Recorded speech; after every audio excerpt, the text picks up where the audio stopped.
Assalamualaikum warahmatullahi wabarakatuh.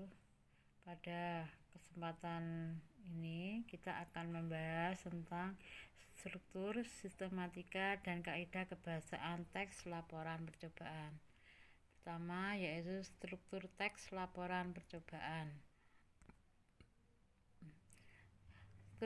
Struktur teks laporan percobaan itu secara umum atau klasifikasi pernyataan, yaitu menentukan klasifikasi aspek dari suatu yang dibahas secara umum, yaitu menggambarkan sesuatu yang dibahas secara terperinci, bagian per bagian, kalimat atau kebutuhan, penggunaan bahan dan alat, perilaku alamiah, dan hal khusus. Yang kedua yaitu sistematika teks laporan percobaan. Selain disajikan dalam bentuk eksplanasi dan deskripsi, laporan percobaan dapat disajikan secara sistematik seperti penulisan karya ilmiah.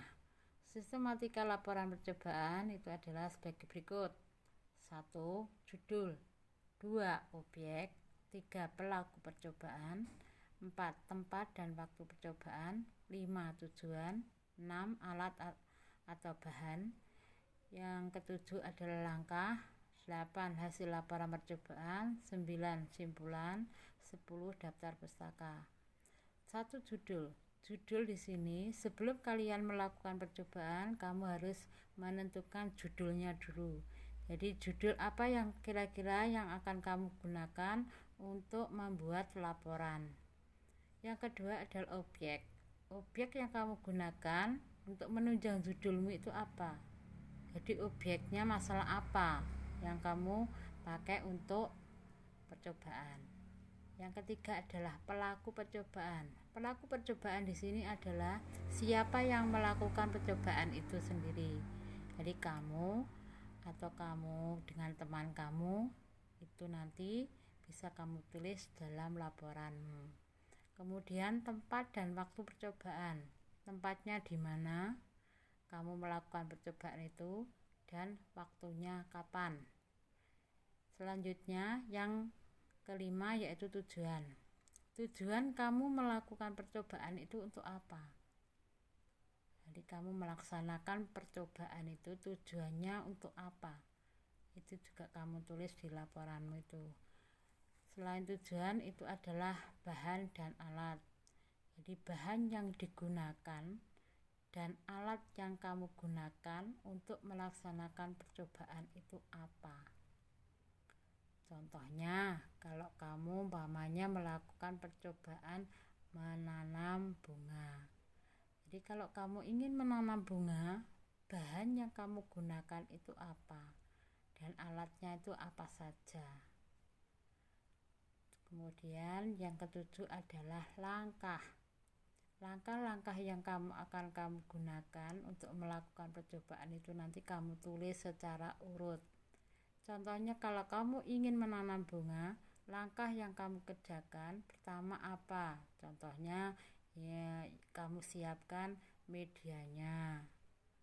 Selain media yang harus kamu siapkan itu adalah banyak apa saja, banyak medianya yaitu tanah diapakan ya, langkahnya itu kamu tulis secara urut. Hasil laporan percobaan, setelah kamu menentukan langkah-langkah secara urut, kemudian hasilnya, jadi hasil laporan percobaan. Laporan percobaan itu nanti bisa kamu melakukannya 2 kali atau 3 kali. Contohnya kalau hasil percobaan pertama kamu gagal, kamu melakukannya lagi 2 kali. Kemarin pertama gagal, yang kedua berhasil. Yang itu kedua-duanya harus kamu tulis semuanya.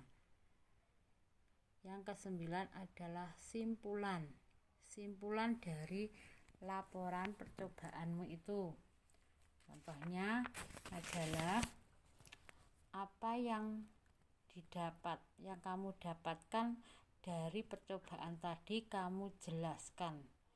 Jadi jelaskan apa yang dipelajari, semua ketidaksesuaian atau hasil yang tidak diharapkan dari percobaan tadi. Yang ke-10 adalah daftar pustaka. Daftar pustaka ini adalah penggunaan dari buku pustaka. Kalau kamu dalam melaksanakan percobaan itu dengan bantuan buku, jadi kamu tulis. Kalau laporan percobaanmu kamu tidak menggunakan buku, berarti kamu tidak perlu menulis atau menggunakan daftar pustaka. Jadi daftar pustaka itu bisa kamu gunakan dan juga bisa tidak. Selanjutnya, yang ketiga adalah kaidah kebahasaan teks laporan percobaan. Di sini ada 8.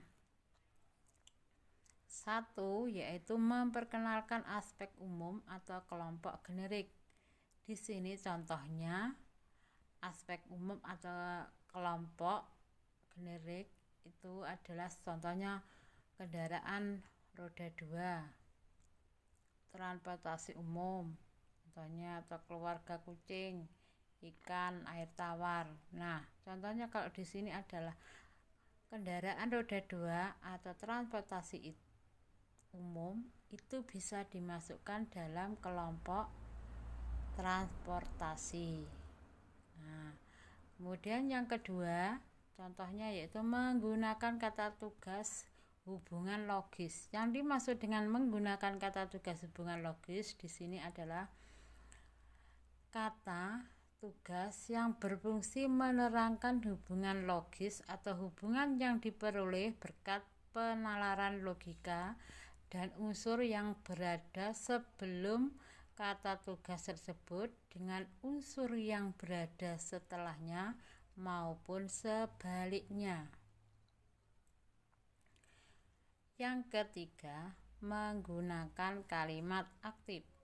Yang dimaksud kalimat aktif di sini adalah kalimat yang subjeknya menjadi pelaku dari sebuah pekerjaan atau kejadian. Contoh bisa kamu lihat di buku modul. Jadi kamu pelajari dari situ. Selanjutnya, menggunakan kata kerja aktif untuk menggambarkan proses dan aksi. Nah, di sini contoh menggunakan kata kerja aktif yang menggambarkan proses dan aksi itu ada kalau dicontohkan dalam kalimat yaitu saya menyirami tanaman hidroponik secara rutin setiap pagi. Itu contohnya. Juga bisa kamu lihat di buku modul. Selanjutnya, tidak ada urutan waktu, yang ada urutan kegiatan. Kemudian, yang ke-7, menggunakan kata benda dan frase benda dibandingkan kata ganti orang. Yang dimaksud di sini kata benda atau nomina adalah kelas kata yang menyatakan nama dari seseorang, tempat, atau semua benda dan segala yang dibendakan. Sedangkan frase adalah satuan yang terdiri atas 2 kata atau lebih yang menduduki satu fungsi kalimat. Itu contohnya. Kemudian yang ke-8 biasanya disertai dengan foto, diagram atau tabel untuk memperkuat hasil pengamatan.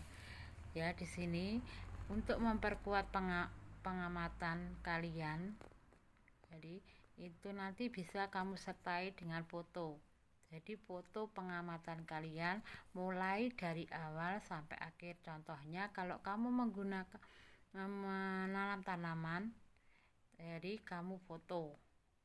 Nah, kalau menanam bunga mulai awal kamu foto, terus hasilnya bagaimana, kira-kira bunga yang kamu tanam tadi hidup atau mati, itu kamu foto hasilnya. Kalau umpamanya pertama pengamatanmu pertama adalah gagal, yang kedua berhasilnya, itu semua harus kamu sertakan fotonya, kamu lampirkan di laporan percobaan tadi. Ya, tugas kalian pada kesempatan ini adalah mengerjakan buku paket halaman 31. Itu kamu tulis di buku atau di lembaran folio. Jadi kamu tulis laporan percobaan. Itu contohnya juga bisa kamu lihat pada buku modul halaman 9, dan hasilnya nanti dikumpulkan minggu depan. Sewaktu-waktu saya tagih, kalian harus sudah siap untuk dikumpulkan. Jadi saya beri waktu 1 minggu mengenai pengamatanmu, laporan percobaan kamu. Itu saya beri waktu 1 minggu. Hasilnya itu nanti dikumpulkan lewat sekolah. Jadi kamu seperti biasanya dikumpulkan, datang ke sekolah, langsung pulang. Terima kasih. Wassalamualaikum warahmatullahi wabarakatuh.